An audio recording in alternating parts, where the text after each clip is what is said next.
You there. You want to learn a language. I can see it in your eyes. I know. I look like a big brain lady who might be able to, lead a lecture or two in physics. But I don't. I'm a regular person, just like you. I just happen to like studying languages. It's a pretty good pastime of mine. A pastime that seems really boring, but it's actually really fun. So I'm going to teach you the best way to learn a language. Kind of, sort of. These are just my tips. Take it with a grain of salt, but it's kind of the best thing to do.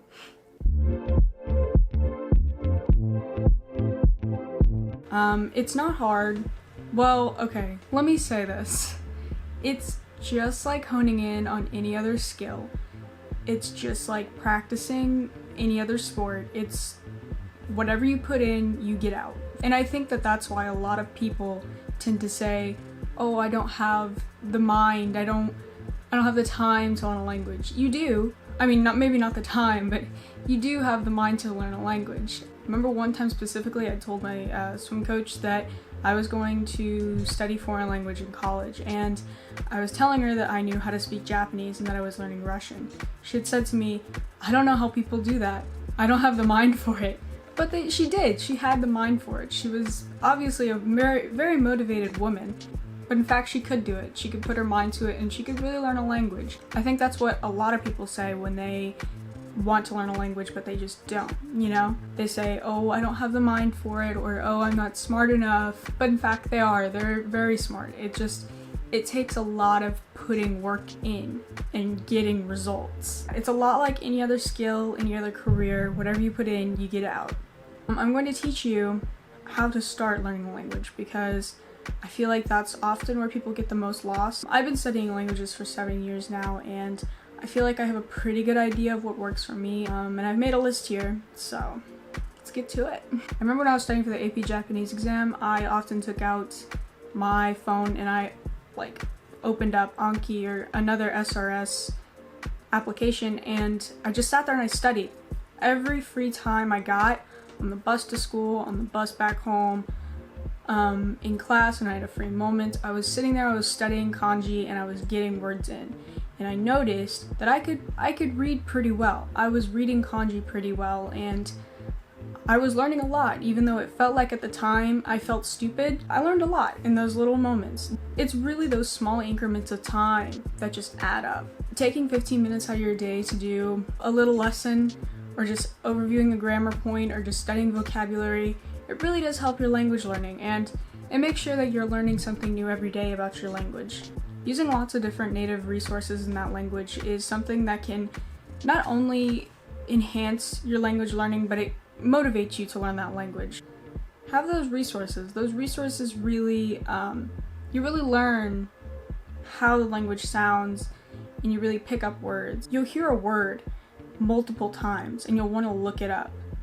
And whenever you hear that word in that TV show or book or music, you know what that word means. And so you start to piece together what these sentences are saying.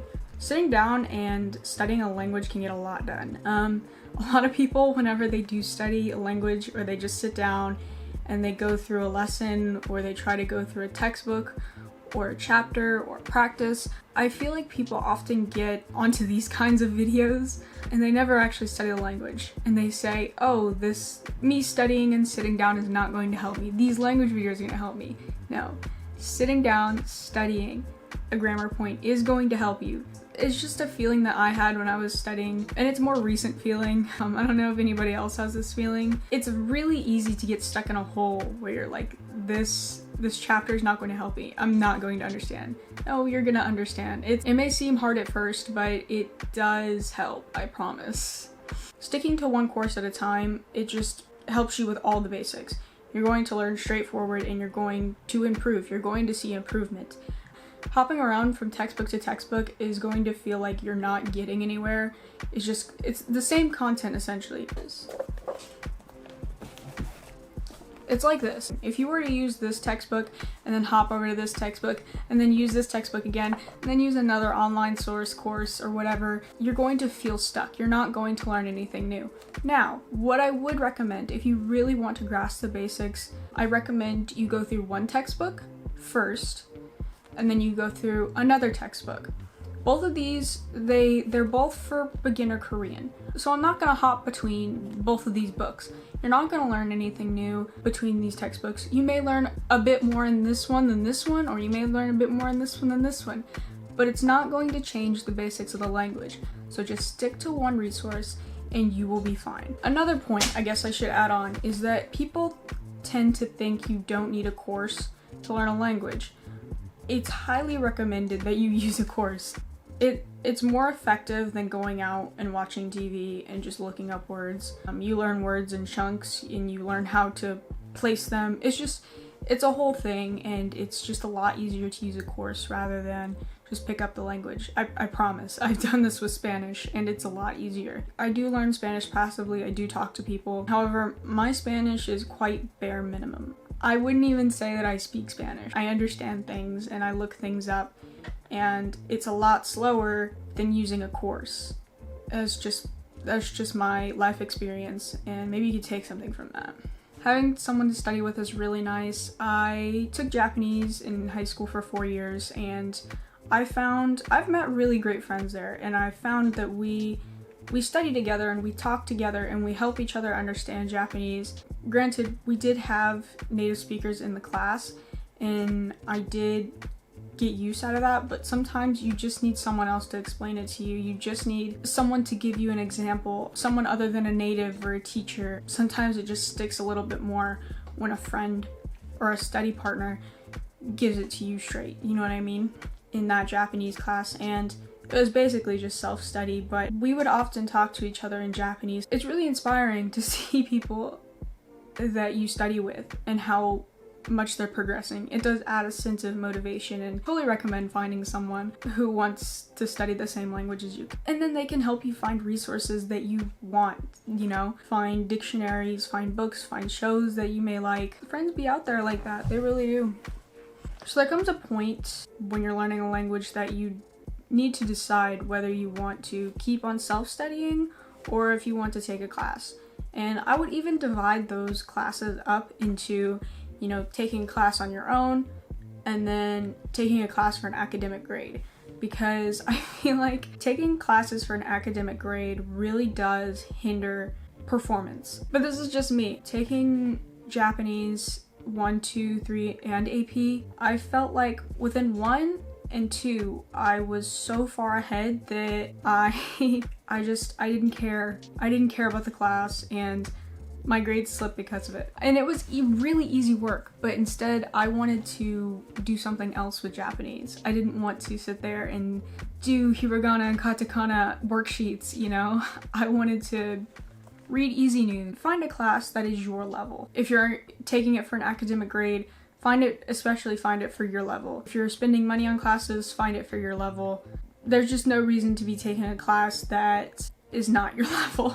So I've had this problem before where I lost motivation to learn Japanese, and just because it's hard to keep motivation. It's hard to keep a long-term motivation. My long-term motivation was just going to Japan, and sometimes you can just kind of lose sight of that or not become interested in your long-term motivation anymore. My short-term motivation was Joji Miller. Whenever he spoke Japanese, it just sounded really good, and so it kind of made me want to learn Japanese just because he sounds really pretty. Like, he has such a handsome sound to him. One big motivator for learning Russian is just to speak to a coworker that speaks Russian. My long-term, goal for learning Russian is eventually to do translation work in Russian. We'll see how that turns out, I'm not sure. Finding a motivation can really help you in your language learning because it makes you want to sit down and learn that language. It makes you want to put in hours and put in work and get something out of that language. Personally, I find just people to be main motivators for me. Just wanting to speak to people, wanting to hear people, wanting to go places. I love going places. I want to travel to Russia. I want to travel to Japan. And I want to travel to so many other places, and I want to learn so many other languages. Which brings me to my next point. This is why I'm not studying multiple languages. Do not study multiple languages. Okay. Let me make this more clear. Study multiple languages. But don't begin 2 languages at the same time. Don't begin multiple languages at the same time. I've done this before, and it does not work. Especially when you're studying when these languages are so similar. I tried to learn Spanish and Italian at the same time. I got confused. I still get confused between some Italian words and some Spanish. Easier to learn one language to kind of an intermediate level and then start your other language. I promise it just makes things a whole hell of a lot easier. So this one is kind of my baby because I felt this way so many times, and I feel like other people feel this way a lot when they learn a language. I've seen people, and I myself have felt stupid when I have to look up words or a grammar point. Something that people, that you would think you'd already know. But it happens, and it's completely fine. You are not going to learn anything if you don't look up that word. You're not going to learn anything if you don't learn that grammar point. So venture out into media that seems really hard to understand. I promise you, if you look up the words and don't feel bad about it, you'll feel better than just giving up on that resource or on that word. And it's not like there's anyone there evaluating your language level, you know? It should all be self-paced. I was trying to read a manga book, and I just learned how to read hiragana and katakana, and I was frantically looking up words in this manga book, and I felt bad about myself. I felt so bad about myself. But hey, I would have never learned those words if I did not look them up. And sometimes that can be discouraging to people, and you just have to say, hey, look, I'm never gonna learn these words if I don't look them up. So you just can't feel bad about it, you know? You just don't know the word, and you just look it up. Like, it's fine. It's fine, I promise. I talk to a lot of immigrants just because I work with them, and I see that they're trying to learn English and they never feel embarrassed about having to ask for a word. And I think I really learned something from working with them because they ask me questions about words that they need to know because, you know, they're living in America. You know, they're living in a predominantly English-speaking place. I try to carry that kind of mentality with me as well. Learn the culture of the language you're speaking. I feel like this is a pretty big one, especially if you're trying to reach like a native level or you're trying to travel to that country or just speak with people. So in Japanese, there is a word for no. However, if you get invited to somewhere, you're not going to say, no, I don't want to go, because it's not natural. It's weird and robotic. Instead, what they usually say is like something like, wait, let me think about that.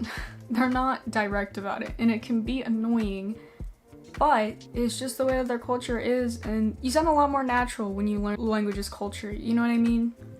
Personally, having a study routine for me, it only works when I have free time, like in the summer. If it's during school, that does not work for me. You just have to find out what really works for you. If a study schedule works for you, great, go ahead and do it. Learning a language is a lot of trial and error. I've gone through a lot of trial and error when learning languages. I kind of have my groove, I kind of have what I do to learn a language, but some people may not, and that's completely fine. Different strokes for different folks, am I right? Definitely try everything. If you can't afford to buy a textbook, go find something online. There are plenty of free things online. I find going through a textbook and going through the news, reading media, I'm really just working on reading media at the moment. I am intermediate level in Japanese, beginning Russian. I can read the Russian alphabet and I can read Russian. It's just, I don't know a whole lot of grammar. I know quite a bit of vocabulary, but grammar is just, oh boy, I don't even want to think about cases. I've been slowly but surely learning cases, and it's great stuff. Personally, I never liked flashcards. I never liked sitting there and just using flashcards. That may be the thing for you. I personally like using SRS just because it's spaced repetition and I don't have to see these cards in the same order, and I know that I'm seeing a result. Because if I haven't seen a word in a while, I probably know that word. It really depends on what works for you. Concludes my video on learning a language.